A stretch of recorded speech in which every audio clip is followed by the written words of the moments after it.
الناس ما تقولش عليا ان انا كافر او ملحد، لا، ده انا مؤمن ايمان شديد جدا. لكن ما بحبش قلة الادب والقذارة والوساخة، لان انا كانسان عمري ما ظلمت حد، ولا عمري افتريت على حد، ولا عمري دمرت حد، ولا عمري نمت على المخدة وانا ظالم حد. والكلام ده ليا انا وابويا واخواتي وامي، لان احنا عمرنا ما ظلمنا حد، وعمرنا ما افترينا على حد، وعمرنا ما دبحنا حد ونمنا على المخدة وهو مظلوم واحنا اللي ظلمه.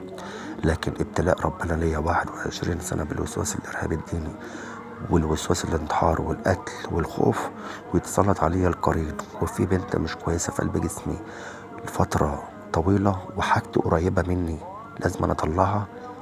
يتعامل معايا كده، فمحدش يزعل مني. ده حقي، حقي، واتمنى ان الناس كلها تشوف حقي وتتكلم وتعرض الابتلاءات، لانك معناها انك تسكتوا معناها انكم هتتذبحوا، معناها انكم